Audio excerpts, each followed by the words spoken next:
All right, let's be honest. Who really has time to wait for all that bullshit nowadays? No one does. It's a fast life out there. Live fast, die young. Am I right? Or is that no? That's not how I want to start this. DraftKings StickinRink is proud to be brought to you by DraftKings, people, the #1 sports book in all of daily fantasy, and depending where you live in the States, possibly even just an open sports book. But we're going to talk more about the daily fantasy today. So I personally love using DraftKings. I use it every morning on my face when I'm shaving and also under my pits to help with the smell. DraftKings is the go-to product when you want to make some money off some other schlumps who don't know nothing about sports. So check it out. We do have a promo code. Using promo code THPN at sign up. This allows you to get a free entry with your first $5 deposit. That's a free entry with your first $5 deposit. You have not seen an offer like this on any infomercial late at night, like 10 years ago. If you're ever watching like Spike TV at like 4 a.m., there was some like slap chop commercials, shit like that. You would never find a deal like this on those infomercials. This is one of a kind. So check it out. Basketball, hockey, US Open golf, bet on Titty Boy from Greece, losing the French Open. That's never good. Plenty of options out there, people. But that's small news. Promo code THPN. Check it out. DraftKings, thank you very much for all the support over the time. DraftKings, we appreciate it. The more important thing to get to, guys, this is our goodbye.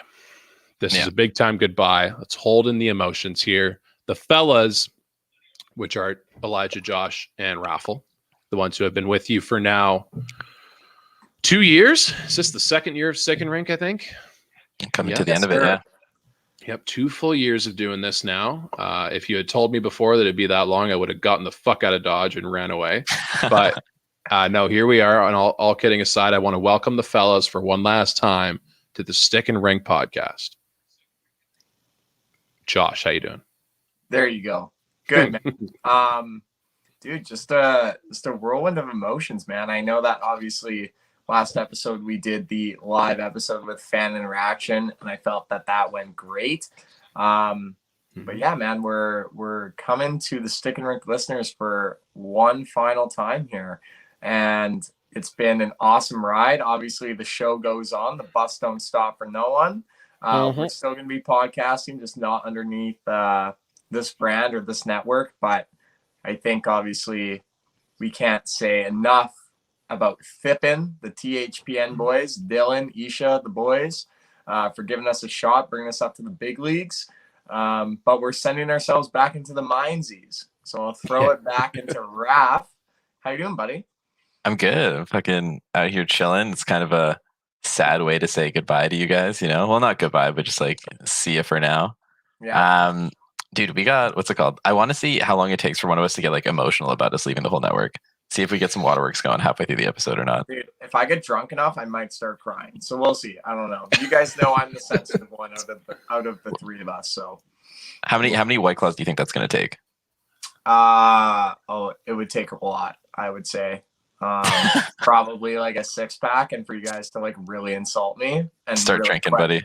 And we really can do that. Really question my character. But yeah. So how are you doing? Yes, one final time, buddy. How are you? One final time. I'm doing all right, man. I'm doing pretty great. On the topic of alcohol, I feel like at this point it would take like one drop of alcohol to get me crying, because that at this point, sober Elijah is like keeping logic and handling your emotions at the peak level right now. Any kind of depressant hitting this body like that, dude, it's gonna be like a chemical reaction where you pour like 2 what are they called? Elmenhire flasks? Sure. No, they're not called that. I don't know. Fuck it. There's a flask with the letter E. You pour with those 2 shits together, it blows up. That's what would happen if I put alcohol in my body right now. It's gonna be like a 5th grade volcano project. You mix the baking soda, you mix the vinegar, you drop in some food coloring, and boom, you got tears. Probably a way easier analogy to make right there. That's there you go. But yeah, no, kind of an little emotional goodbye. I think it's not as emotional though, because we already got one comment in the Twitter chat as well. And to any of those who are listening to the podcast version of this, like we touched on it during our fan kind of community episode there last Tuesday. But we're not done. This is not really goodbye from the internet or anything like that. But we are saying goodbye to the StickinRink brand. We're saying goodbye to the Hockey Podcast Network, and we are pursuing some other endeavors. We're kind of taking a step back from this style of podcasting and this style of content, and which is like very Canucks based, very hockey based, and part of a larger network. And we're taking a step back and taking a more personal approach to this. So we've got some things in the pipeline with to do with lots of video content, video projects to do with YouTube and stuff like that. More lengthy things that also involve better quality and more intention put behind them. But also we're also looking to continue the podcast, but we're going to do it in a much more comedy entertainment standpoint, and then some sports added on top. It's not going to be a very Canucks centric thing to do. So that's why it's not. I think that's why it's not emotional for me. I don't know if you guys feel the same way, but yeah, that's where I kind of stand on that. I think you speak for everybody when you say that, though. Yeah, I think we're all kind of very excited to move on to something like a little bit more new, like a little bit more fresh. Yeah, and that's just you know what. Yeah, fucking Red Wine in the chat talking about Trevor Wallace. Is that's who does the stiff socks, right? Yeah, that's a fun one. Stiff socks is a really good one. Well, I think one of my there's way too many podcasts out there nowadays, and here we are just creating another one. But one of my favorite parts about all these podcasts out there is there's some pretty fucking good names. I'll give them that. Yeah, like the stiff socks, like you win. I'll subscribe to you. I will never listen to you. I'll subscribe to you just because of the name right there. That's an easy take. But no, fellas, I mean, so we drew up a pretty fucking good outline for this last episode. So we are not going out, dicks in our hands here. We're going to swing for the fences one last time. Yeah. We've already asked how you guys are doing. I do want to take this in a certain direction, and I want to bring up a certain topic, if I remember what it was. I'm not going to name any names here. I'm not going to put anyone on the spot, but we got some people up in the friend groups who are dealing with a certain step of life that comes when you meet a person, when you meet a girl, and you go through the process of having to introduce said girl into friends. And actually, we'll just blanket statement introducing them to anyone. Yeah, that comes with a lot of different experiences, doesn't it, guys? Yeah. Lots of firsts, lots of awkward pauses. Yeah. Lots of, I don't know how this is going to go over, but we'll see how it goes. Why don't we talk about this? So first, like you get a new, like you kind of get into a new thing, whatever you want to call it, whatever words happen, whatever labels you put on it. And so what should we go for first? Meeting the parents, either side. You introducing a girl to your parents or being introduced to her parents. Which one would you say is worse? In my opinion, I would say my parents. I don't. They're not correct response. They're not judgy, by any means, but you never know, right? Like, and your parents, I think though, no matter what side you're meeting, like if a girl's meeting my parents or if I'm meeting hers, it's more so just I think the parents realize it's like I just want my child to be happy. Mm-hmm. Yeah, very sweet. So yeah, I know there's a touching answer. But nonetheless though, I mean, you just think, because for me, whenever I've done it in the past, I always wonder, it's like, Josh, like, are you dating a bimbo? Like, are you dating it's like, is she gonna be really stupid? Because your parents aren't dumb. You know what I mean? I don't think all of our parents are dumb, but like my biggest fear is like the girl saying like something really stupid. which I know that she wouldn't, but it's just like, what if you're not afraid of you doing that? Well, both technically. I mean, like for me, like whenever I meet her parents, I want to make sure that, I'm not saying anything dumb. I'm not swearing. Like I'm very like put together. But like when she's meeting yours, you're like, okay, like, you're not dumb, but please don't have a brain fart when you meet them. Like ever. Yeah.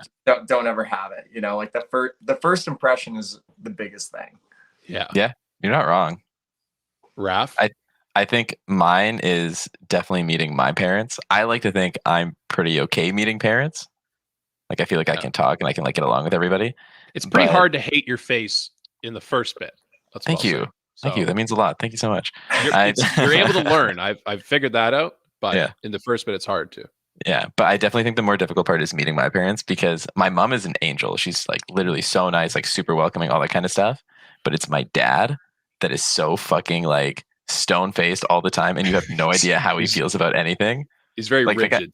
The guy's a legend. But it's like he'll say like a handful of words to you, and he'll just be like, "Hey," and then that'll be it. I'm like, okay, fucking sick first interaction, dude. Like you're just gonna leave it at that, and he's just like he'll maybe like say like a few things here and there, and then out of nowhere, like what's it called? Like we were hanging out one time, and he just like barely said like a handful of words to Carly, and we were just like hanging out, and then he's just like, "You guys want to play Jumbo Jenga?"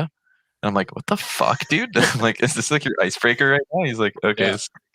Like That's he'll sick, do like dude. weird shit like that, but like for the first little bit, like you can't.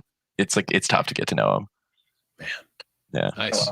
I love See, it. yeah, I would agree that like meeting my parents and just in general my family would probably be like the thing I'm most worried about, because it's like I already know, I know who they are. I know they're over the long term and over like multiple appearances they will appear as normal.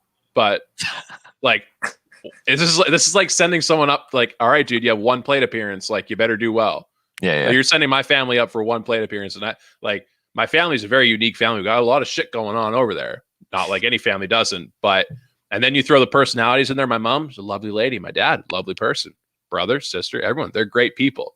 But they're just like, I've been there for some of the conversations, and I'm like, holy fuck, dude. If someone if this was their first interaction with us, yikes. But I feel much more in control when I'm the one being introduced. Like I get to control the narrative. So if it ends up all fucky, it's probably my fault. Mm-hmm. But if it does, the flip side, if it ends up all fucky, it was most likely not my fault.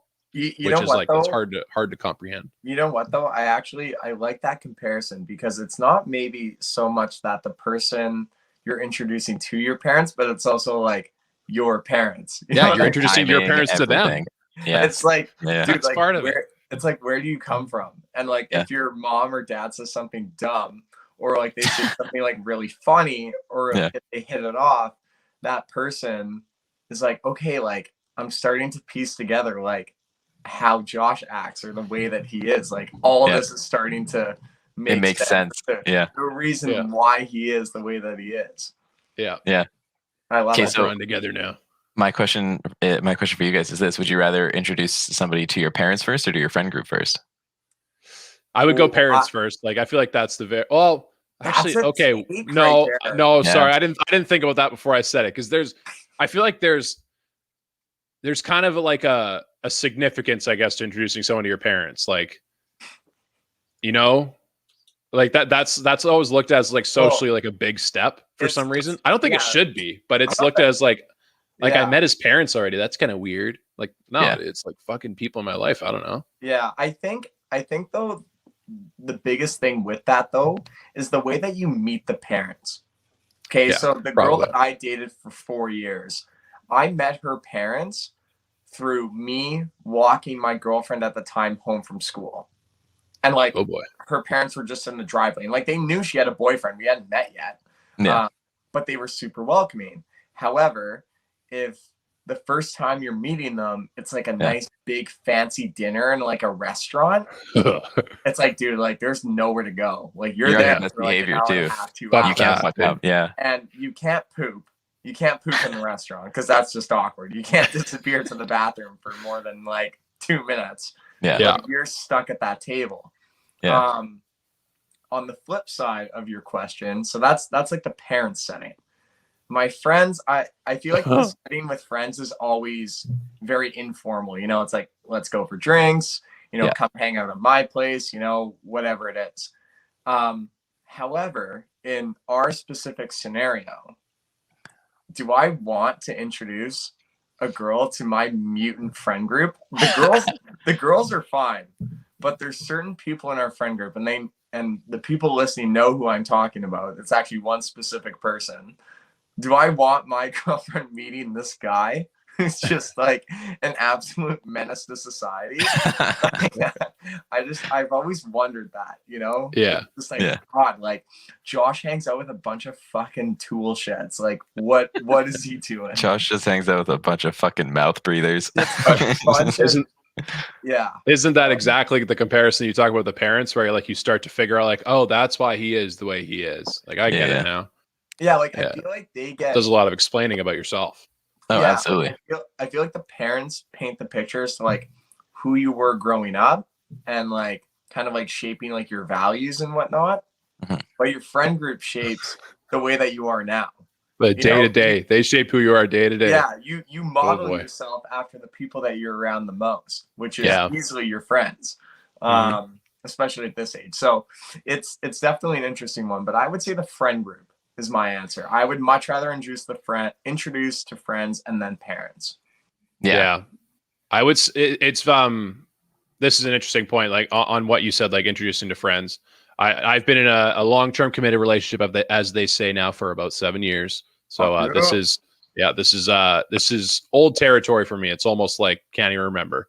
But I have been told as the person being introduced now over the span of many different people, I've been told there's been things I've been told before, like, hey, Elijah, like keep your shirt on. I don't want them seeing you shirtless because like that's not fair. And I completely understand that. Like that's fair. That makes sense.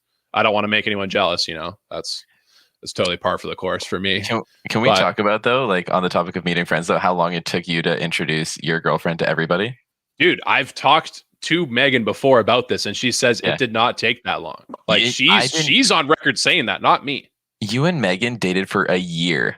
No, before I met no Megan. Chance. 110% for a year. Well, no, actually, days, I will probably agree to that. But also, you and I weren't that close for that year because I was going to school still. Yeah, we were in different universities. Yeah, we literally didn't see each other for months at a time. Yeah, but we still crashed and hang out at your place. Not often though. Like I would say, not even once a month, dude. Like it wasn't that much. Maybe you're right. Maybe it was a year. Maybe I avoided you. I didn't want you taking your shirt off, showing her your little hairy pepperoni nipples. Okay, get the fuck out of here. Get the fuck out of here. So, yeah. So introducing girls to the friend group. This is an interesting one. Now we're at a very interesting age right now, where not interesting. It's a clear age where we're still young and like Josh said, everything's very informal. So. It could be large groups at times. It could be like just fucking on a whim at a beach after a drunk night. Things like this that just make it easy to do things. But you know what I'm kind of worried about is as we get older, like once you get into your 30s, dude, or like even close to it, you kind of get away from this informal stuff because you don't have a lot of time, right? Yeah. Like almost every interaction you have with anybody, whether it's introducing them to someone or not, is like, hey, do you want to grab dinner? Or like, do you want to do this very scheduled activity because that's the time we have set aside? So it's like, dude, that could be fucking scary one day. But you know what though? As you get older, and I hate saying this because like you said, we're getting to that age where we are getting older. Probably, 6 to 7 years away from this. All three of us are fucking closer to 50 than we are to 0. But so. I mean, technically, yeah. I hate the day when I have to message one of you two shitheads being like, hey guys, like you want to go to like a nice restaurant with me and so and like have one of you guys be like, wait, what? Like we're going for like dinner, like a formal dinner, and we're like, yeah, like dinner. Or you go over to someone's like brand new house or something and you're just like what is this? Like we're just having wine and we're just talking, like we're not doing chilling out and we're not just drinking. Partying hard. Josh, we're already there for that one, dude. I do not party hard. I would say like 19 out of 20 times I do not party hard anymore. Yeah. Okay, wait. Yeah, I don't know. But think about it this way though too. Like if you think about a friend group and the amount of people that are, let's say, like doing new things and whatnot, like let's say like getting houses or doing this, that, the other, right? Who do you introduce your significant other to first? Because like obviously you can't get them all out of the way within like a week or a month window, you know what I mean? Yeah. I think we have so many different people that like we are close with that we'd have to introduce them to at some point. I think that and you don't want to offend anybody by introducing them a little bit later than someone else, Well, I think the biggest thing, and if they're really your friends, they would understand. But I would always try and cater that, my significant other's personality to the couple that I'm introducing them to. Yes. Like similar personalities, you know what I mean? Yeah. So like if someone is very introverted, I'm not going to go to someone who's like really like outgoing and fucking energetic. Like I'm going to go to someone who is a little bit more not reserved, but also just introverted. Yes. But if I had like someone who's very talkative and like we want to, go out and like just have instant conversation, like, and just start laughing right off the get-go, then I would cater to that friend as well. Yeah. But another big factor that you also have to consider is just like the timing of the whole thing. You know what I mean? Mm-hmm. Like some people could not be available immediately. Some people could have other shit going on. Your schedules just don't line up. So it could also be kind of problematic in that sense. I would say, like, looking back now and analyzing the way that fucking 19 and 20-year-old Elijah handled this situation, it was very much like is it called baptism by fire? Is that what it's called? Trial by fire. Trial by fire or something like that. Yeah, I was literally just throwing her into every large social situation that there was. I was like, it was at the time of university, it was like, hey, there's a party tonight and like everyone I know is going to it, so we'll just meet everyone. Don't worry. But you know what though? That's also pretty good in the sense that, you know, for example, if you're double dating, you don't have to rely on just two people to make conversation with your significant other. Like everyone's gonna meet her. So if you bring her to everyone, there's gonna be 10 people lined up that are gonna want to talk to her. Yeah, sure. And there's hopefully you bat at least like 5 for 10 where 5 people can actually vibe and maybe the other 5 don't. They don't necessarily dislike her, but they just have not common interests. Yeah, it's fun, but it totally goes to the personality thing, like you were saying though, because like if it was flipped, and if I had to be introduced to like a large number of people in whatever amount of time, I'm the type of person where it's like, dude, just like drop me off, like I'm a kid going for a play date. You don't even need to be there. I'll just introduce myself. Like I'm a lone wolf. I can do it. Me personally speaking, I need some liquid courage if I'm going into like a big event. You know what I mean? If I only know that person and I'm meeting all of their friends, I need wine, I need beers, depending on where we are. Tequila. I need stuff. No, not tequila, because I'm not getting loser drunk in front of. How's that for a first impression? Be a great first impression. Fucking sick, dude. There's certain intangibles that I would need. You know, like I would need like an open setting, you know, like a beach party or a bonfire or something like that. You know what I mean? Not some big fancy dinner and like, oh, like who's this? And like everyone's just like staring at you. I don't like that. I need something a little bit more casual. Fair. Yeah. That's like what's it called? The other day though, the first time when we put Carly in the Facebook group chat, one of our friends invited her into the group chat with like I think 16 other people. And I sat there, I was like, I don't fucking know how this is going to go over. I'm like, this is either going to be really, really good or just like a complete total dumpster fire. You know what I mean? Because like you guys said, it's like trial by fire. You're being thrown to the wolves and you're just going to have to wait and see what happens. You got no control over it, right? It was actually baptism by fire. Yeah, there you go. Yeah, water and fire. Yeah. Love that. Yeah. All right, boys. Oh, man. Okay. Any other questions about introducing girls into the friend group or families?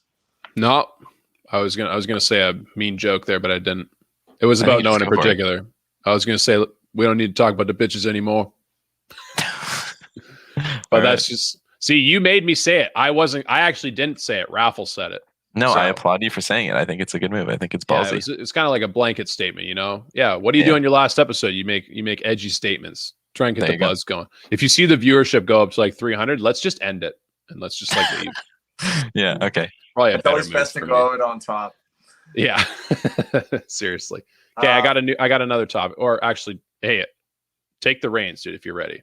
All right, I'm ready. Boys, wills. So what happens if one of us fucking kicks the bucket and do you guys have a will? I don't even have fucking God, no, dude. We're in our 20s, dude. If you have a will, that's fucked up.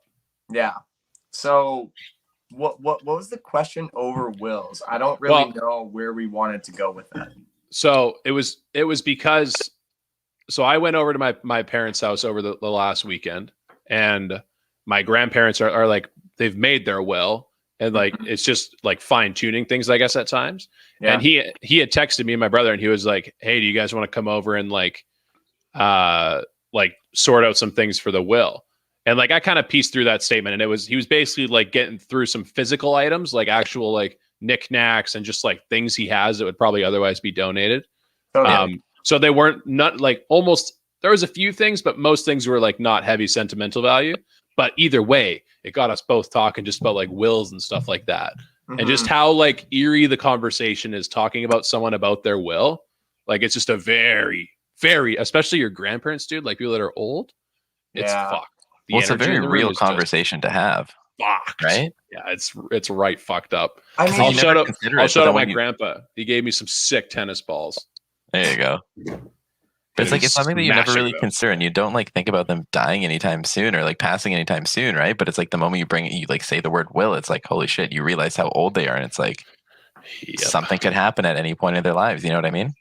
Yeah. Like we were talking about my grandparents the other day, and it's like we were talking about going to visit them back in Poland next year, and it's like we're kind of planning on making it a little bit more of an urgent trip, right? But it's like they're in their 70s. You know what I mean? So it's like realistically anything can happen. Like you want them to live for another 20 years. That sounds like a long time, but Oh yeah. anything can happen in the next like 5, 10, 15 years.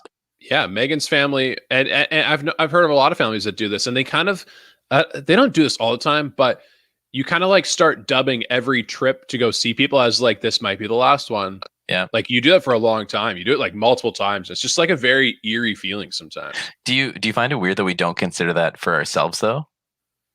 Yeah, like all the time when we hang out, because it's like anything could happen. Like a freak accident could happen. One of us could get into a car crash or something. Somebody could die, pass away, or something like that. And then next thing you know, it's like they're gone, and you would have never thought it's and that was the last one.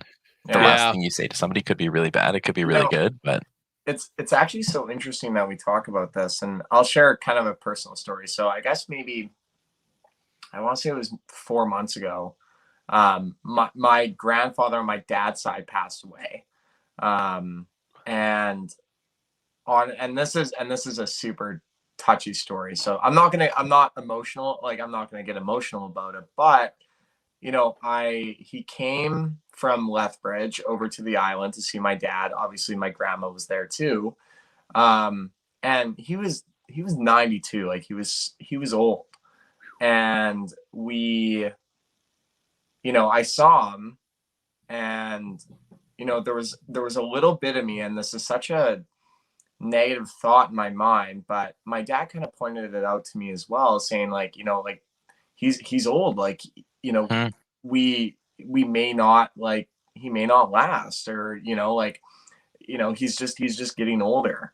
And, you know, I really took that, and like I embraced so much time with him in that moment. And sure enough, that was actually the last time I saw him. And like, it was crazy to say, like, you know, I remember hugging him at the last point. It was just like, wow, like that is so surreal to me, but I'll always have that memory of him kind of, you know, that was the last time.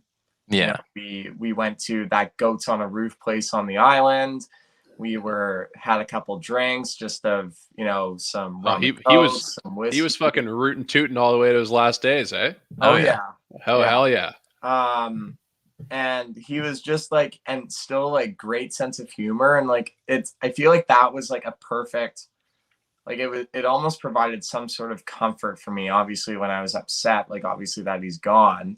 But it just like it's an interesting thought, you know what I mean? Like when that's kind of put to you about like your parents, you know what I mean? Like your parents, Raph, say like, you know, like we should probably go out and see them. Not saying anything's wrong with them, but hey, you know, you never know. Like when is that last time? Like we're all getting older, but our parents are getting older, our grandparents are getting older, and it's so corny to say, but you really want to savor that time that you have with them. Exactly. You know, and the shitty thing is too, it's like you never really consider it. Like you always think about how much older you're getting, but like you said, it's like they're getting older too, and it's just kind of like a thought in the back of your mind that it's like, hey, every single year that passes, they're a year older too, and it's just like they're one step closer to whatever might happen. And it's crazy too, because for me, like obviously, like the original emotions are, you know, I don't see him enough. I don't, you know, do all this, and obviously, like COVID's a thing. But you know, even before that, you know, you're like, well, like what effort have I made? You know, they always wish you a happy birthday. There's always something in the mail that comes for you. Yeah. And it's just so wild, like how much like your grandparents care about you. And I guess we're kind of stemming off from like the whole will thing, but like nonetheless though, like you want to have that relationship with them. Yeah. Yeah. So I would say that the interesting point for me is like looking at the different generations of your family and seeing what stage of life they are, like when you start going through these thoughts. Like I remember being a little kid and like kind of like your first dealings with death of like a significant person in your life, whether it be like family member or whatever. And you kind of like the first time it hits you, I felt like it hit me very hard on just like trying to understand what the fuck's going on. Yeah. And then also I feel like I'm going to go through many stages of life where it just kind of hits you for like a long time and you get over it or you kind of work through it.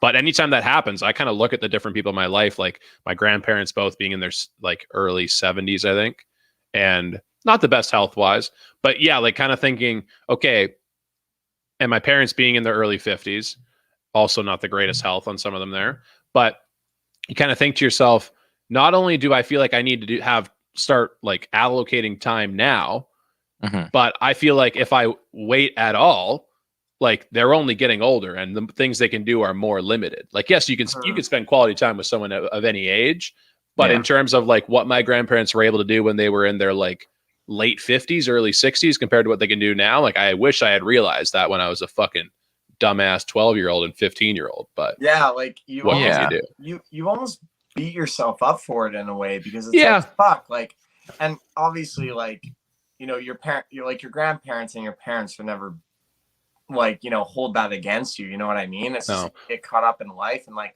I feel like now is such a crazy stage of our lives where we're all growing up and we're all trying to build a career and, you know, have relationships and all this type of thing. And you just get caught. And this is like something that I realized is like, you just get caught in your own shit.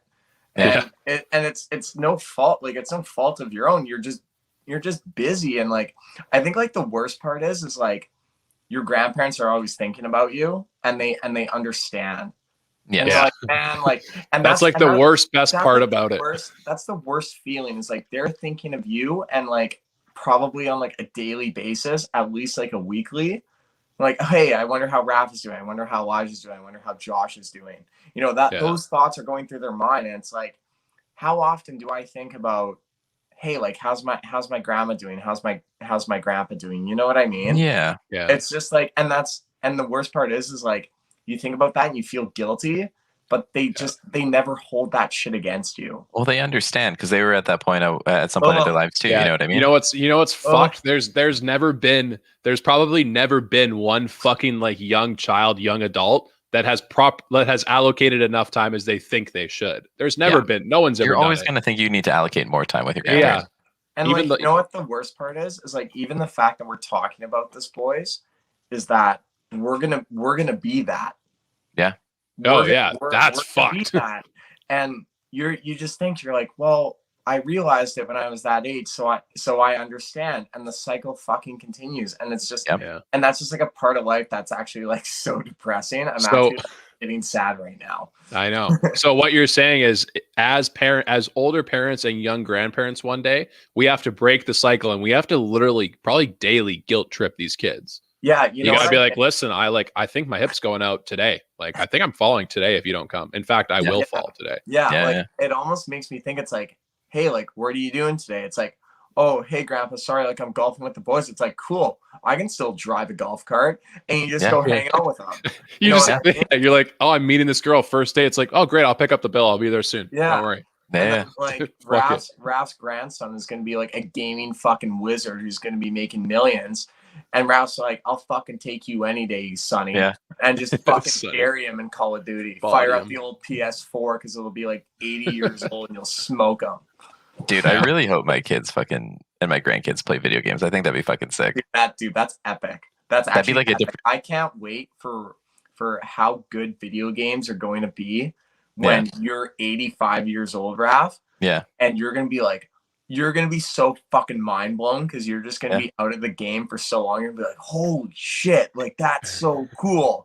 Yeah, you just like fucking jack into it and then you're just like physically there. You know what I mean? Like, dude, it's like that. What was that Gerard Butler movie? It was not good. It was, it was that one's like very VR based in like actual real life. That's what I picture gaming being one day. So you like actually feel the pain and everything. Fuck. I have a question for you guys though on the topic of wills, if I can gravitate away from this a little bit. Yes. Yeah. So speaking of wills and say like your grandparents' wills, your parents' wills, all that kind of stuff, would you rather know what you're going to be getting in the will, or would you rather not know? Let's say like hypothetically speaking, you know there's a will, you know that you're in the will, but would you be told exactly what you're getting, or would you not know what you're getting? Thanks, I would rather not know, and there's a couple reasons for that. The first one, and like, I hope nobody takes this the wrong way, but like, if you know that you're getting something cool, you're like, oh my God, like I'm getting something so cool. I feel like that possession or whatever it is takes away from that death. Yeah. Like it takes something away. Yeah. Whereas, Okay. if you don't know and you get like an item or whatever it is, and you get that and you're like, wow, like, that I know that my grandma or grandpa thought about me when they saw that. Yeah. And I think that means a lot to me. You know Yeah. what I mean? It's like, that's one thing, that's one memory that we both shared, that we both remembered. And that's mine now. See, so I kind of agree with you in that sense. And like, I'd much rather not know, because I feel like that knowing can sometimes cause there to be a lot of internal grief within, or not grief, but greed within a family. Absolutely. So it's like Josh, you fell asleep during this movie, but like Knives Out, or even something like Grand Budapest Hotel, where there's like an individual that passes. Knives Out. I ended up rewatching it like the next year, actually. So I have seen it, but yes, I understand that comparison. Yeah, so same kind of concept. Like there's an individual who dies, and in Grand Budapest Hotel, same thing. An individual who dies, and they leave something. In Knives Out, the guy leaves something to his caretaker, and then in Grand Budapest Hotel, they leave it to a lobbyman, essentially. Mm-hmm. And it's like you can see the families have like this like feeling of entitlement to receive this very, very valuable gift that they thought would belong to them, but in reality, it's like it belongs to an individual who meant so much more than those people did. You know what I mean? Yeah. And then that causes like this internal conflict within the family. So I think that's kind of why it's a bad thing to know exactly what you're going to be receiving, because other people might not take well to it and they might despise you for it, Yeah. Like I think a perfect comparison of that, and I'll let E jump in here in a sec, is another movie reference is, have you guys seen Gran Torino? Ages ago. Okay, so remember at the very end, like Clint Eastwood, spoiler alert. So if you want to watch Gran Torino and you don't want a spoiler, turn it's this from like off. fucking 2007. Relax. Yeah, if you've been living under a rock too. Okay, cool. But remember at the end, Clint Eastwood dies. His character dies, and his granddaughter, who treated him like shit, expected that she would get the Gran Torino. Yeah. He leaves it to the friend that actually had more of an impact on his life. Yeah. 3 months than she ever would have.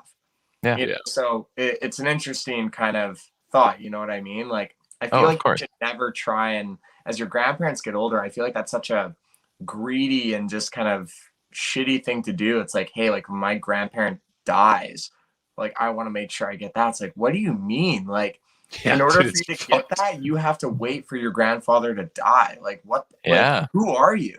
You're almost like banking on their death in that sense. Yeah, because I would trade everything in that they gave me to get them back. You know 100%. What I mean? So anyway, and those are the people who almost like deserve those kinds of gifts. It's like those gifts hold little to no value to them. That is just kind of like they want those gifts for the memories, Yeah, exactly. Yeah. It's the sentimental stuff. Anyway, exactly. Where do you stand on it? Would you rather know or not know? Oh, definitely rather not know. I would even go as far as to say like, I would almost rather just completely opt out of like being in the will, like just to like almost know for sure that I made the choice, and like I don't want that to be like a connection of any kind. I get like maybe I fuck up and I lose a bunch of money, but I mean, in the end of it, like looking back at my life, if financially I don't get to where I want to, I don't believe it's going to be because of an inheritance or not or anything like that. Mm-hmm. So I don't know. I do have this kind of mixed feeling about wills and just about like the way money works and stuff like that. Now, because I do get like if you don't give it to someone, I'm pretty sure the government just takes it, doesn't it? Like I imagine. Yeah. Well, I think it depends on what it is. Yeah, like if it's like let's just say like what happens if like a really rich person just dies, has no will? Yeah, well, what the fuck happens? I actually learned in my computer investigations class, we got on this website where it actually shows a list of bank accounts that are of deceased people, and there's just unclaimed money just sitting there. Yeah, what the fuck, like, dude? And like the totals that I saw, it's like some people had 25,000. That's just unclaimed. Then there's like $200, and it's just like bank accounts from people that are dead. So I don't really know what happens to it. I think it's probably like there's a way they lost and found, where it's like, okay, if this isn't claimed in the next 20 years, like we take it. You know what I mean? Yeah, yes. Totally. Yeah, that's the weird. So I totally think like wills are great. Don't get me wrong, but I think just any like one is once there's like the single slightest evidence of there being like any kind of tension about it, then I'm out. Like, take me out of it. I don't want anything to do with it. Yeah, no, This that's is the other stupid thing. at that point. Yeah, like as soon as someone starts fighting over something, it's like, come on, man. Like, What are you doing? if you want to be that greedy, like, sure, but Yeah, it's just like, I don't know, that the feeling that you have with like obviously that person that's probably close to you because they're a family member. It's like, really, like, you really want to fight over this? It's like, it was given to me, but you want it. It's like, come on, like, what are we doing here? Mhm. yeah. In the end of it, yeah. But shout out if you got some tennis balls, I will take them. That's basically what we're talking about right now. Well, Let's bounce it to a way more emotional thing to talk about. Let's get the real tears going here. I'm talking to all you fucking nose pickers out there. All you homeboys, ride with me. Ride with me on this one. My mom is in the chat too. What's up, mama?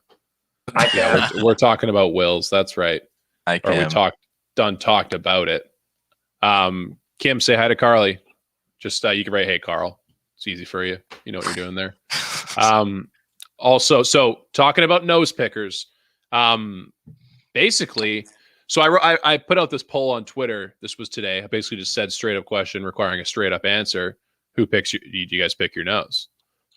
Fucking 16 people had the audacity to say no. Are you kidding me? Are you fucking kidding me? Nowadays, you got a decent amount of responses on that poll too, hey? Yeah, it was like 80 people or something like that. Yeah. And maybe you like, I'll throw it over to you guys very quick here, but I'm sorry. If you try and tell me you don't, you're a fucking liar, dude. Like, you are lying through your nose. Fellas, you guys are a couple knuckles deep daily, right? Easily. Yeah. Yeah, I don't want to admit it, but yeah. I just the thing is though, boys, and here's my thing is when people say that, oh, I don't pick my nose. Really? You're telling me that there's not like some dried up fucking booger in your schnoz that every time you breathe in there's a whistling noise and you just can't get it out? now and they're like, oh, I blow my nose. No, you don't. You don't blow it out because that shit doesn't come out of your nose when you blow it out. The only time people blow their nose is when they're fucking sick. And if you have a runny nose, like if you have, okay, here's my thing. If you have dried up snot, you pick your nose. If you have a runny nose, you blow it because it'll come out because it's just thick. Okay, so if you have a runny nose, then yeah, sure, people blow their nose. But to say that in the last week, that if we ask those 80 people, they have not once drilled for gold, you're a fucking liar. You are a liar. And I would really like some takes. I would really like some takes from some female listeners as to if they pick their nose or not. Yeah, I need some fucking feedback on that one too. Dude, I think they do it in a less obvious way. They do it in a less obvious way. Because what they'll do is like this to me, if you like massage your nose almost like that, like shit will actually come out of it, I would say. You know what I mean? Like they're not full on like up in the nostril. I'm just gonna jump into this real quick. I'm gonna fucking go through my day real quick here for you guys. Every single nose pick ever. I'm gonna give you the fucking the lowdown of how this works for me. And this might lead to breaking some friendships. This might lead to people never wanting to shake hands with me again. I don't give two fucks because this is who I am. Take it or leave it. So I'll wake up in the morning and whatever. Bob's your uncle. Maybe take a peek. Maybe take a peek in each one. See what's up. You know, you sleep for a long time. We all do it with our eyes. We all get boogers in our eyes. Take that out. Okay, so maybe I don't get anything. That's not really the juicy part of the story. But I go to work. I work from like 8:30 to 3, something like that. So a good 6.5 hours. I will not pick my nose there. You got to keep it professional out there, people. It's probably part of like responsibilities and ethics. Don't pick your nose at work. Fair enough. During a pandemic, also not a smart thing to do. So I don't do that. When I get in my car, I drive the same way home like everyone does every time. There's a certain part of on my drive, like the first part of my 12-minute drive home or 12 to 15 minutes is bottlenecked. And so I don't do anything there because I'm like, you're bumper to bumper with people and people are looking right at. I'm not trying because once I start picking, this is now a 5-minute like clear out. Like I need it all going. Like I'm not going in for I'm not getting a taste. I'm getting the whole fucking thing. So Yeah. I wait until I'm past the bottlenecked area, and then I get onto the highway. I do like a little like long circle merge onto the highway. And there's even a part of this merge where I pass oncoming that's usually bottlenecked as well. So I don't do it there because I don't want to risk being seen. But the minute that I am like parallel with my traffic that's also going like 120, dude, it's game on. Like it's game on. And man, sometimes the satisfying feeling of getting like a fucking day's worth of boogers out your nose, I can't equate that. That's serenity. That is serenity right there. What do I do with it after? I try and flick it out the window. So okay, this is leading into my question actually. So like I think all of us can all admit that at some point on our commute home we do exactly that. Josh, you can admit it. You're not going to fucking admit it, but you can admit it. Easily. Yeah. My big question for you guys is: are you big pick and flick people, or do you pick and do you wipe in the car? I will say I've picked and wiped before. I'm not proud of it. I will sell my car one day, and I will not tell the person who's buying it. Yeah. But have you guys ever done the YOLO? It's like you do it, and then it's like you just like keep it on your finger and like grind it into dust. Yes, you're not the only one that does that. Thank fuck. That's so weird that we all do that, dude. And Raph, the wetter it is, the longer it takes. But if you just commit, it will work eventually. Eventually, sometimes like just my entire car commute home, just like sitting there, just fucking get out the car, just done. Are you ever driving and like you realize you're like, I've been doing this for like 3 minutes. Like, what? Why isn't it working? The one awkward moment where you have to touch your steering wheel with your left hand, but your left hand is like covered in fucking. So you're like, oh god, looks like I'm not throwing on a blinker this time. Just change it to the right lane. I think for me, so like if I've ever picked it in my car, it honestly like I'm not so proud to say this, but like I've picked it. Like if it's really running, like I'm not even joking. Like I'll pull one out. And I'm like, oh my god, like it's it back in. Like it's runny, you know what I mean? You pull it out and it's on that runs. Like that's easily wiped on the floor mat of my car. The floor mat, the side of your seat, everything like that is just fucking disgusting. And you know what though? I like how Elijah is very like in tune as to like when he does it, even when he's in his car. Because if I'm in my car, dude, I don't care if I'm bumper to bumper. If these people want to judge me, what are they gonna do? But me, I'm gonna roll down my window and flick it at your car anyway. They roll down their window, booger picker, and they just drive off. And then as their window is being rolled down, they're judging me. I'll flick it into their car and peel out. And see you later. Dude, are you telling me bumper to bumper you are? My mom currently says she is dry heaving right now. I know that feeling, Kim, very well. Dry heaving. I do it when I'm drunk. I was gonna say though, there is no way you are bumper to bumper with someone and you're doing that. Like I'm very open about doing it, but like I kind of fear getting caught. Okay, so because like I don't want to get caught doing it. I actually do a couple things here to avoid. Okay, so the car in front of me, I don't give a shit because I'm not making direct eye contact with me. Yeah, it's fair. And behind you, probably good. If I have to drill, I actually like stop at a distance where if they shoulder check, my face is blocked by the pillar of their car. Yeah. So they don't see me. The person that's like in my blind spot back to my left, they can see it. I don't give a shit because I'm not face to them. But I'll never. You're right. I don't think I'll ever pull alongside someone and just shove it up. Just go, dude, just go. And like you don't even do like the front, like you do like the full knuckle turn and like you're fucking going like angles too. Know, like I'm like that. I'm a scraper. I scrape it out of the side of my nose and I think I'm like try and get as far back. I think I go along like the outside wall and then I try and get as deep as I can and then cut back in and bring it all down. You go like out the wall and then you go in? I think so. I want to say that's what I think that's like kind of what I do. I'm trying to remember. I feel like your index finger, the first time you go in, like for that first time of the day or like that big time, I feel like it's kind of like a feeling out for like a half second. You're like, you almost like scan the area. You're like, all right, where's the damage? Where I got to go? And then you go from there. Yeah. That's kind of what I think. Okay, so as much as I love talking about nose picking, can we actually move on? Yeah, one sec. I have one like real quick question to wrap it up. If you could pick Assad in the fucking Twitch chat says use your pinky, it's a game changer. I don't think I feel like I don't have the dexterity with the pinky. No, he's honestly right. It's like when you take the scalpel over the hammer and you just go in there and you just gotta. If you pick your nose like that, you're fucked. Like who are you, fucking Dr. Evil? Like, yeah, seriously.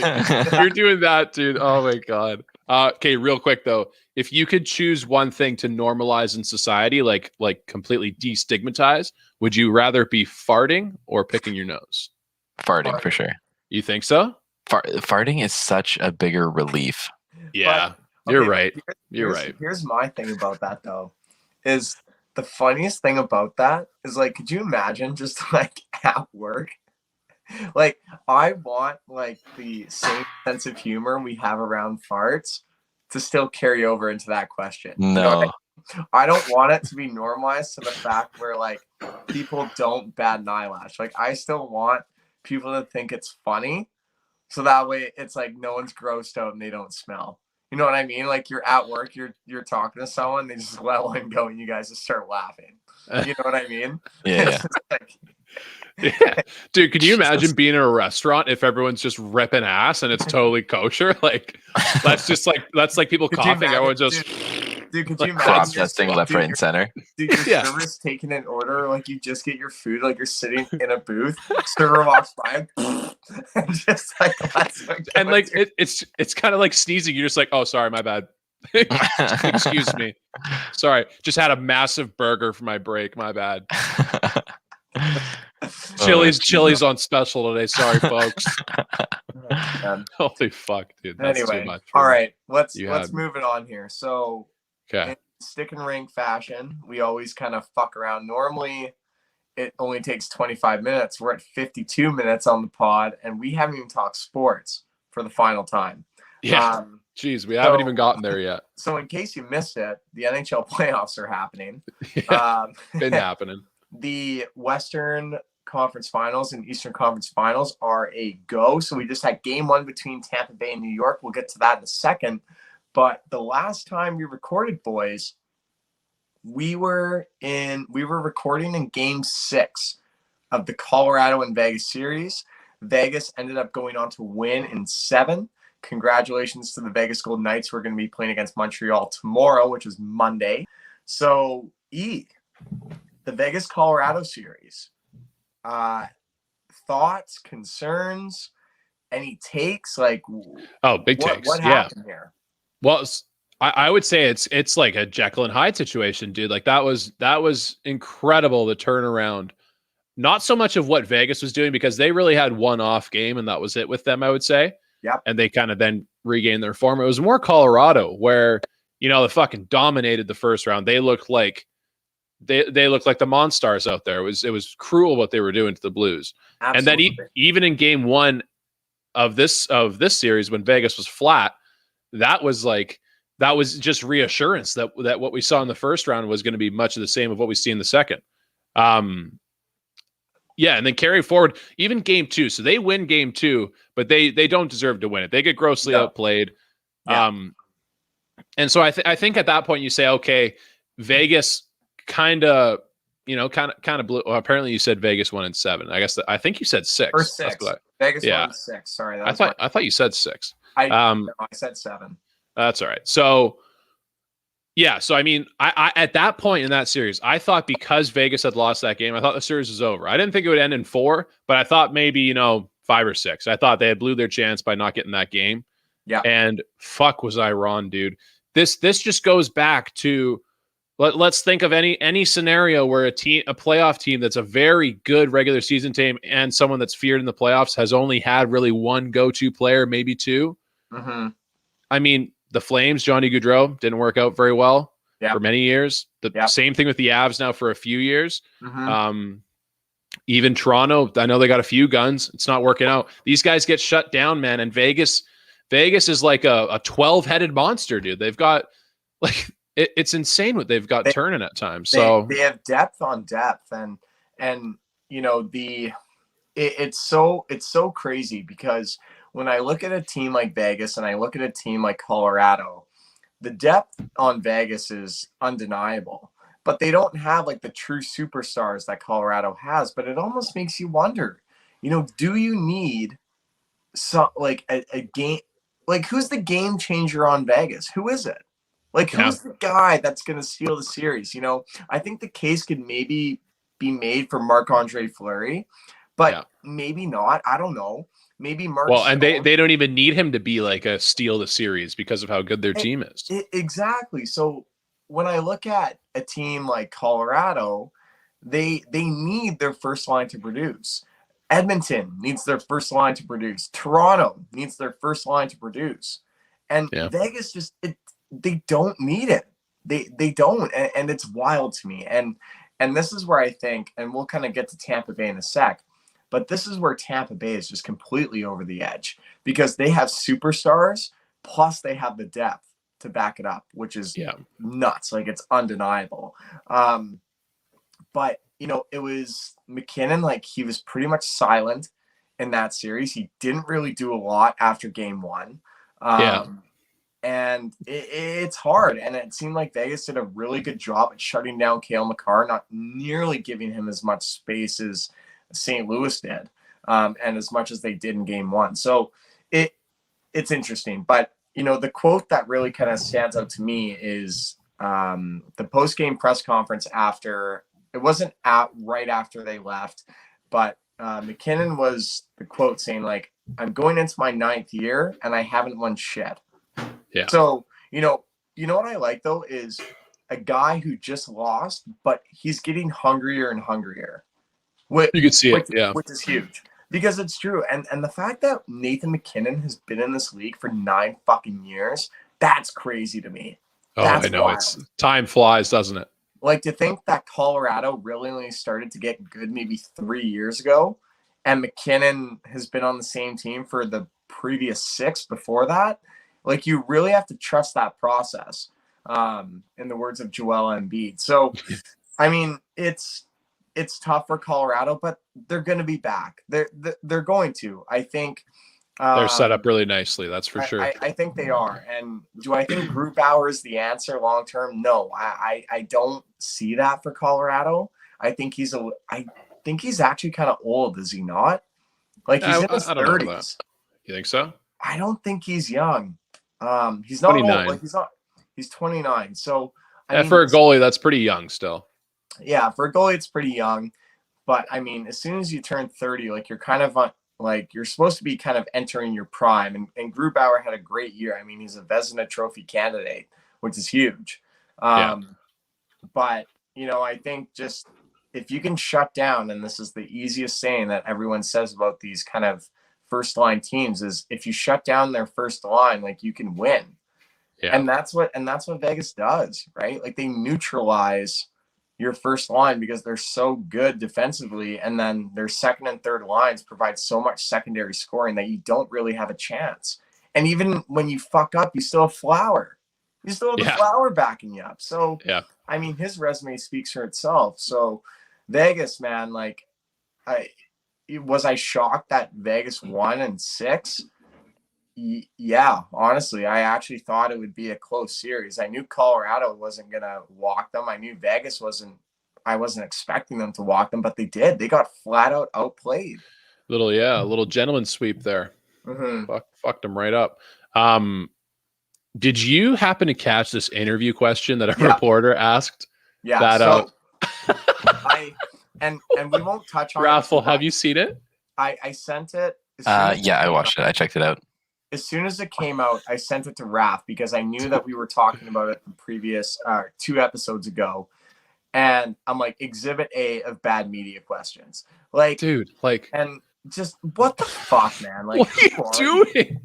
Well, I mean, actually, I can't hate on it that much because I kind of loved it. Like, it was kind of fucking hilarious. Well, no, Can we reiterate the question so if anybody hadn't seen it, they now know what it is? It was pretty much the reporter asking Nathan McKinnon, it's like, hey, when you go into next season, do you just say, like, fuck it, not think as much? That's pretty much. Oh, What I said. and on top of that, he was like, he did not have his question figured out before he was asking. No, he was like, no. oh, Nath, like, I'm looking at this team and I'm trying to figure it out, and like, I'm sure you're trying to figure it out, and just tell me if I'm right or on the right track. But like, do you guys just want to say like fuck it and just not think about it? I was like, oh my god, dude, what? Yeah, and what do you want him to say? Who let this guy ask that question? Who okayed this? And that's the thing. And you know what though? I'm kind of glad he asked it, because it's just the cherry on top of mine and Elijah's standpoint of mainstream media and just like post-game press conference. And it was so ironic that we have recorded and talked about this topic with the French Open, and that is asked. So yeah, which is so interesting, because like some guys, like, and this is that perfect example, is some people just in those post-game press conferences, like they don't know what's going on. They don't even know why they're there. They're just trying to get like a headline. They're trying to get a quote.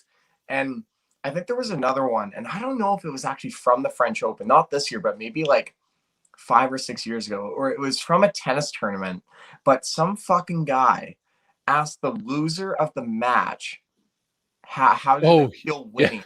I think it was like Gabriel Monfils. He's a French tennis player. Gael Monfils, yeah, Gael Monfils. And he goes into the mic and he's like, I lost.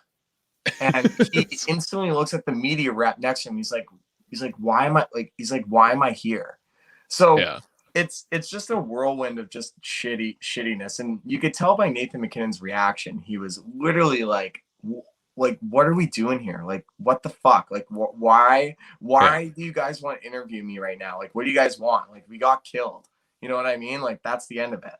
So that was, it was funny, but it just kind of reiterated mine and Elijah's point of like, that was like the pinnacle of just the worst question. But Josh, it was so bad that it was good. Like, if we had to form the way that media is gonna be, I still want that. I actually want that guy there. I want him front and center every interview, because he's gonna get me a soundbite. That guy's fucking legendary. Keep him around. But I mean, the fact is that he represents a lot of what media is nowadays. Maybe they don't stumble over their words and create what a soundbite he does, but you're right in that's kind of what it is a lot of the times. It's a question asking an answer of like, what the fuck do you expect someone to say? Yeah. Exactly. Either way, we've beat that drum a lot. What was I going to say? We can move on if you want. Yeah, I just want to quickly say this, because I might even like intentionally say this to try and clip it later. But this is to all, once again, my like angry address to Canucks fan per episode. Happens usually once. This is a shout out to all you fucking dreamers about being a fans of a hockey team. Is that, as you can now see, 2 full rounds into this playoffs, we've had teams like Edmonton, teams like Toronto, teams like Colorado, teams like, what's another stacked team that didn't do very well? Is there any other ones that I'm missing? Boston. Yeah, they definitely, like, they were close. I would say that I don't want to say they failed, because they almost got to the third round, right? Florida was another one. Florida. Okay, so these are all teams that this entire Canucks fan base is saying. Carolina, another one. It's all these things. They're saying they're ripping on Jim Benning, and they're ripping on just the way this team's built with all the contracts, all the fourth liners.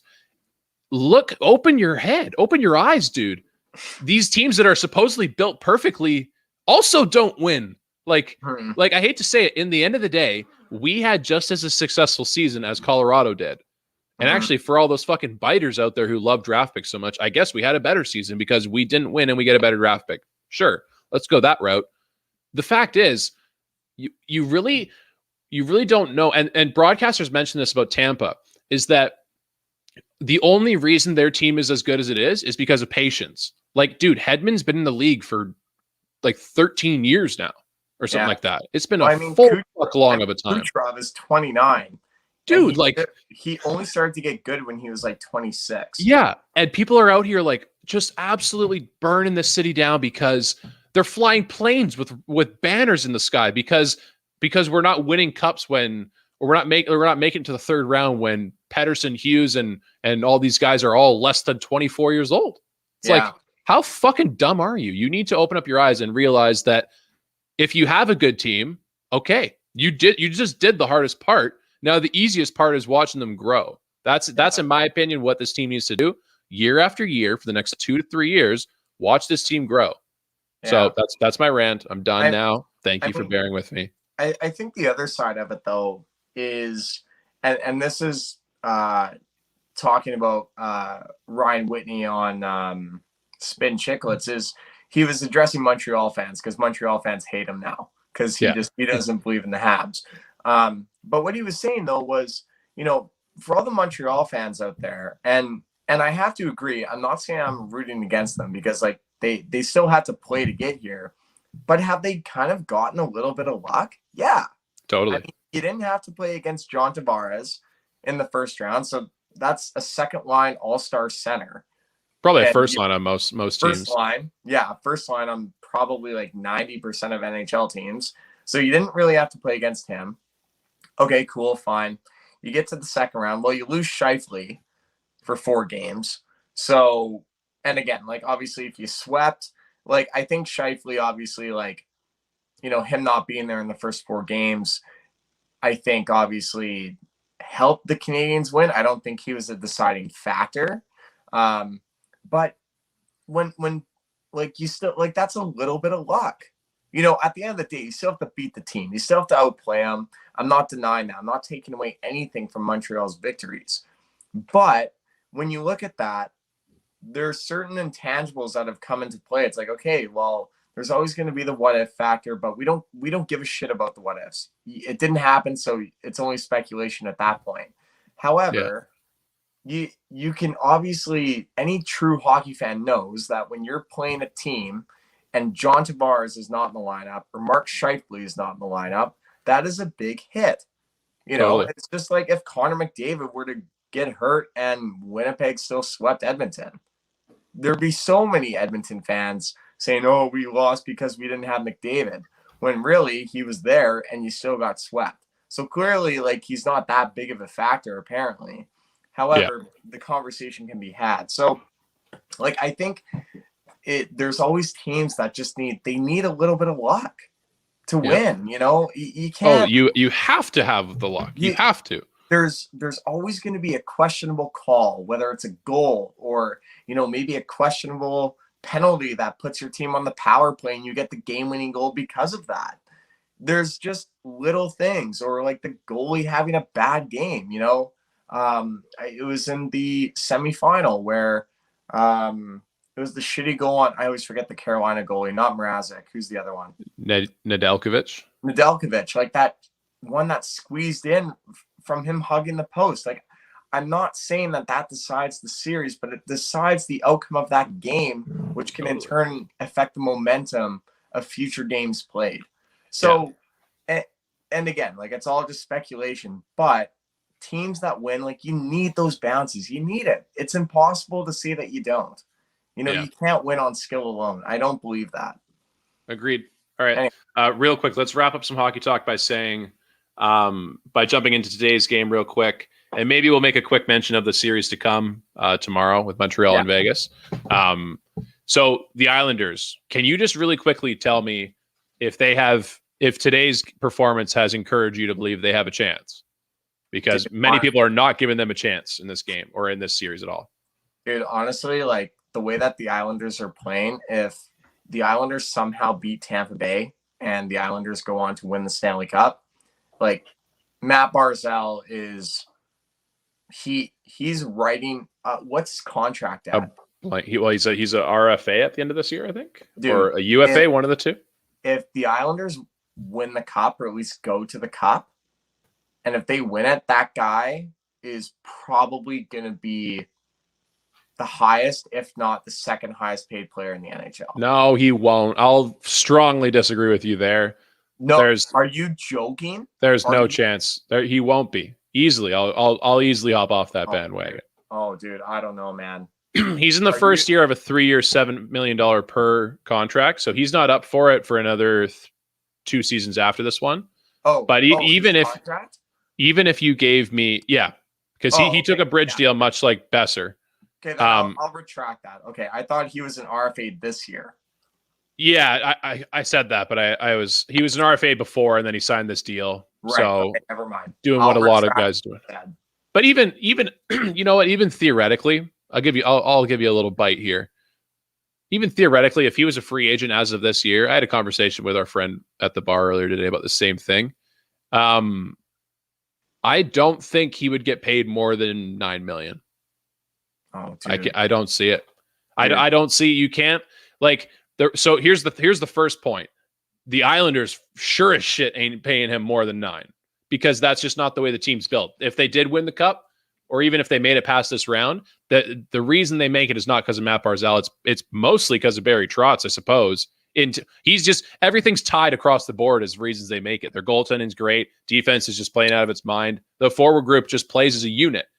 Like, yeah, I don't know, man. I mean, you look at Barzal, he is the heart and soul of that offense. I don't think as big of a gap as you make it out to be, though. In the team in playoff points. Okay, so but like even Brock Nelson, like when it comes to that big game, if Barzal is a UFA at the end of this year, hypothetically, he's getting paid. He's getting paid. This is the thing. Paid like above $11 million a year. No chance. There's no chance. And I don't think anyone would give him 11. The thing is, some team out there will give him 10 to 10.5. I don't disagree with that. There is someone out there that would fumble fuck their pen and paper and do that.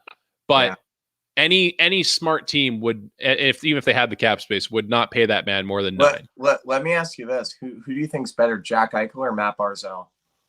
Ooh, I think the way, like, it's all exposure. It's all. If I had to choose, if both of them were going to they're both UFAs and they both want to sign with your team. Who are you choosing? Yeah, I suppose I'm taking Matt, like Barzal. She's shown more. Okay, so then look at Eichel's contract.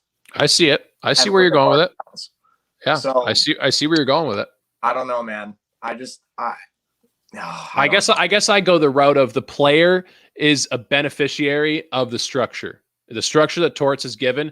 Now, this is opposite to what a lot of people think, because his structure limits him from scoring points. Mm-hmm. But also, I believe that the structure that Barry Trotz has put in place has allowed him to be on a successful team. His play style, if he was the alpha on a team, his play style would not be indicative of a successful team. Yeah, and again, just how it is. I think Barry Trotz obviously has like a lot of pull in that locker room, and he's an unreal coach. I mean, this is his second year in New York, but 2 years ago he won the cup with Washington. So there's obviously a trend there. But I don't know, man. I look at New York and they are a wagon, but Barzal is the spearhead of that. Yeah, however, totally. It's credit though.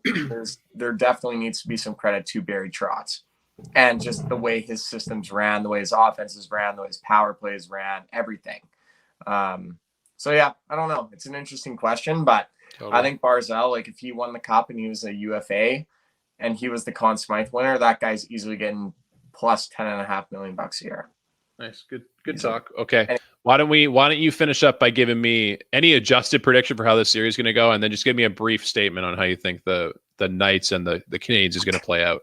I mean, listening to Chicklets, it was actually interesting because Biz thinks that the Islanders have way more depth than the Lightning. And I don't know. I mean, it's after today's game, like the Islanders will wait you out, man. They will wait you out. It's like a sniper. It's a camper in Call of Duty. They will wait. They will wait all game, and then they will take their chance when it comes, and they have no problem doing that. That's what I would say. But Tampa Bay, man, I think Vasilevsky had a bit of an off day today. I don't think we'll see it again. I didn't like just kind of the way he played. He just kind of seemed out of position sometimes, and he's the best goalie in the world right now. So I'm going to say Tampa in 6. All right. Fair. Interesting. I'm going to have to, if I was able to change my prediction, I'm going New York in 7, dude. I love the way this team's playing right now. Mm-hmm. Really quickly about the Knights and Canadiens. I got one word. It's going to be ugly. It's going to be ugly what Vegas does to Montreal. It's going to be a fucking peewee team against a grown ass man team. Like that's what that's what we're in for. Dude, that's what everyone has said about Montreal this entire time. Yeah. That's what everyone says. And I look at Montreal and this is going to be I don't know if it's going to be the hardest opponent, I would say. I don't think it is. Because obviously, if they win, they still have to go to the Stanley Cup final and play either the Islanders or fucking Tampa Bay. But it's, to me, I think Price is only going to be able to take so much. Yeah. He's going to have to steal a couple games. He's going to have to steal two. I believe in the Montreal offense that Fleury might actually have a bit of an off game. But I don't know, man. I want to ride Montreal. I really do. So I think I'm going to say Montreal in 6. Okay, have fun with that one, Josh. Yeah. All right, let's move on. We've been yapping for a little while here. Anyways. Do we have time to talk French Open? Can I talk some French Open and a little tennis real quick? I mean, let's wrap up we got 4 minutes for tennis. We'll wrap up at an hour and 20. Easy. So today, woke up at 6 a.m., watched Tsitsipas versus Djokovic. Fuck, man, that's hard for my tongue to do what I just did. Welcome to the European names, dude. Yeah, seriously. Stefanos versus Novak, Serbia versus Greece, 6 a.m., Elijah versus sleep. It was actually so fun. It was a 4-hour, 20-minute match or something like that. I loved it. It was an instant classic, which is my new favorite term in sports. If you see the word instant classic next to a game, next to a round of golf, a series, anything like that, that is like, I would rewatch that not live. Like I would rewatch that having known the outcome of that thing. Mm-hmm. And it's what this was today. It was a 5-set thriller. Stefanos goes up 2-0. So this guy, let's lay the scene real quick for you quick. Stefanos is 22. He's first Grand Slam final appearance, sorry. Novak is 34. He's won 18 Grand Slams before today. So he's got all the experience. Stefanos jumps out to a 2-0 set lead. He plays at it. He plays completely clinical. Novak struggles a lot, lots of unforced errors. Tsitsipas is hitting aces too. He's hitting bombs for serves, and he's got the young legs. I think he's like 6'3". He's got wingspan and speed. He's all over the place.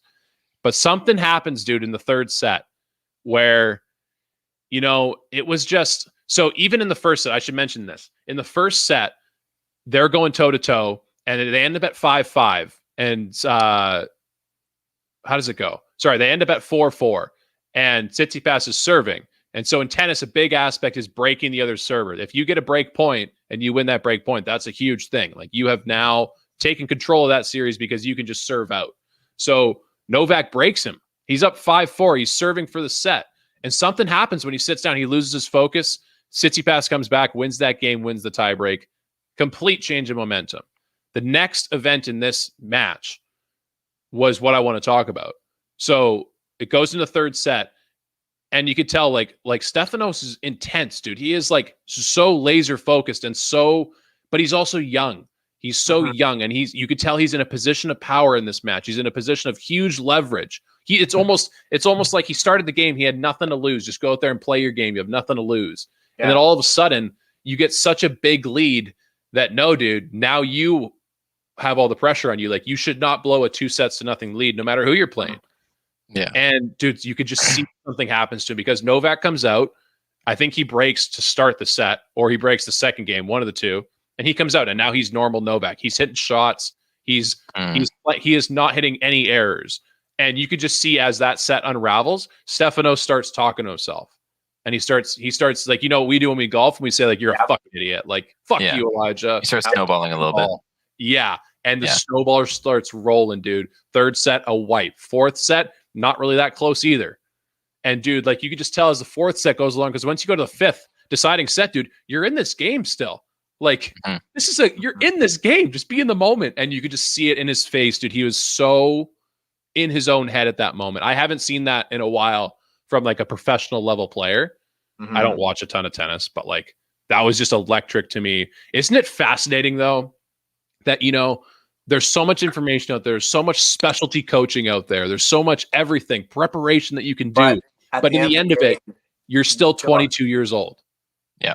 Like you still, even if people tell you, hey man, young people in these positions, they always get so frustrated. Don't do that to yourself. You cannot avoid it. You literally can't. It's fine. But regardless, like you still have a whole career ahead of you after that. You know what I mean? It's not like this is the end of your career, which I think people get way too into their heads about, right? Yeah, totally. I watched the final set between them, and it just comes down to the experience. And you know, like you said, like there's so many coaches for everything. You pay them millions of dollars. You know, like I think when we were doing that whole news article thing, I said that LeBron James spends $2 million on physical fitness each year. Okay, cool. That's awesome. But at the end of the day, when you're hitting a buzzer beater from beyond the arc, LeBron still has to hit it. Doesn't matter about anything else. You just doesn't matter how much money you spent on anything. You just have to make your shot. Like you got to get it done. Totally. And the only person you're battling is your own fucking brain, which is such a mind twist in itself. People can tell you everything they want, but at the end of the day, you're there with your own thoughts and you are deciding the outcome. And it's just, it's so, the brain is such an interesting thing because like, because you hit a shot and if it doesn't work, your brain's like, well, why did you do that? Yeah. It's like, well, I don't fucking know. And then like, it just, like you said, it just fucking snowballs. You know what I mean? The war is on at that point. You have all the preparation, you have all the coaching, you have all the tools to be successful, but you don't execute. And it's just like, well, why? And dude, Novak Djokovic, man, 19 fucking Grand Slams. Number 19. Today. And can good for him be made if he is the GOAT? He needs to pass Federer, man. He needs to. This is the thing. So Federer's he's 40. What I would say though, and I love that because Novak is 6 years younger and Federer is still somewhat competitive. But dude, this is the same comparison that Brady has had to Joe Montana. This is what that is. Except Joe Montana in this scenario is still fucking playing. He's still actually being really effective. Yeah. Nonetheless, though, like Joker is coming up, man. He's not done. He's not done. And I watched this guy as a kid. My grandpa loves tennis, and we would always watch Federer, and we'd watch Nadal. And I remember when Joker came in, he was a rookie. And my grandpa's like, this guy's going to be good. Like, he's so good. He's young. He's got a huge wingspan. He serves really quickly. And I didn't really think anything of it, but holy shit, like, 10 years later, here we are. So it's nuts, man. I think the conversation, I don't think it can be had yet, but Joker is well on his way. Easily well on his way. And there's still 2 majors just this year. We still have the US Open and we still have Wimbledon. So anything can happen. Seriously. I can't wait for that conversation. I'm down to have a longer one day about it because I'm big team Novak on this one, I think. Love that. All right. Guys, I think that wraps it up. Is that it? I think that's it. Let the emotions hit you. Just let it all fucking flood in all at once. StickinRink. What do we say? How do you do a play on words to say goodbye on StickinRink? Well, stick it in the grave. It's done. Oh, yeah, there it is. I like that. Stick a fork in it. Okay, not so much. That's pretty good. All right. I mean, I think the biggest thing is just a thank you to all the listeners that have supported us. Yeah. Obviously, we're not stopping. We're doing our own thing, but it's been fun, man. I mean, I think obviously the 3 of us. I think the past 2 years have actually helped us grow, not just as kind of a team, but also as individual podcasters and what we actually want from creating content. And I think THPN and StickinRink actually really taught us that. And it just kind of helped us understand the world that we're in terms of sports and recording and just everything. But it's been awesome. I've enjoyed it. I would say a big shout out to Dylan and Isha, the guys from the network that approached us about doing this. I think, where we are now, deciding it's kind of time for a change is totally not indicative of the last 2 years and how much fun we had doing it. Yeah. Especially through a pandemic and trying to figure out like how the hell to do it and how to pivot and figure things out. Those guys are so helpful throughout an entire process of this. They've been nothing but great to us. All the people from the network too, if you guys hear this as well, you guys are gems. Any experience I ever had or we ever had with, you know, Corey and Richie or Tom or any of the guys from different shows, the Hockey Troll, those guys as well, Jordy, fuck, I could keep going. There's just, yeah, in the dome guy. Yeah, Jordan. Yeah. Fuck, man. There's like I'll easily forget more. There's no chance I don't. But thank you to them for kind of treating us as family. That was awesome. Yeah. I think honestly the biggest thank you for me goes out to kind of our friend, like all of the listeners for sure. And I kind of got to know some of the ones that I didn't know before this show. But I think it's also the people in our lives that have been supporting the show and in many different ways, whether it be part of the live streams and the Twitch chats, all of those, like, you know, trying to and keeping up with all the different changes we make and all the different attempts we have at things. But yeah, the real life people out there that we meet. And if you're not one of those real life people and I don't know you yet, introduce yourself before we start moving on, because I want to take you with us wherever we go next. Yeah. And honestly, I think it's, you know, obviously the listeners and, you know, the immediate friend group that have always kind of just indirectly like shouted us out, just made a joke. It's like, hey, StickinRink, like, let's go. You know, like those are the things that, you know, kind of keep us going and keep us inspired and obviously want to make us, you know, better in terms of content creation and always trying to create the humor and laughs in the sports world and just in the daily world news that StickinRink has always provided us with the hot takes and whatnot. So thankful for those guys. Hell yeah. Raph, any words? No, dude. Thank you to everybody. Obviously, all the listeners is absolutely fucking huge. Every single guest that we've ever brought on, and that's like always encouraged us. Like even like if you think about all the Sports Center, like TSN guys that we've brought on, they're just like, hey, you're doing a great job. Yeah, Sportsnet, sorry. They've been just pumping our tires ever since we interviewed them, and it's I don't know. It's always nice to hear somebody who's been in the industry telling you that you're doing a really good job. You know. Yeah. And it's like obviously big shout out to you two for keeping this thing going the whole time, like talking about sports nonstop. So that's absolutely fucking massive. But no, yeah. Giant thanks to everybody. All right, boys. Yeah, well, thanks. Yeah. Thanks to you guys as well. Hey, thanks to the boys, to the fellas. Hey, I don't have a drink, but next time we see each other, we'll cheers. We'll cheers to this. Right, we're getting down. All right. Before this kind of horrible timing on my part since we just said goodbye, but where to find us next, just stay tuned to all of our channels, all of our socials, everything like that for the next couple of weeks. We're gonna be making a couple of like teaser announcements, stuff like that, and then we'll eventually direct everyone on where they can find us and our work upcoming. And you will not go without being told, so don't worry about that. Oh yeah, hell yeah. All right guys, that's it. Adios.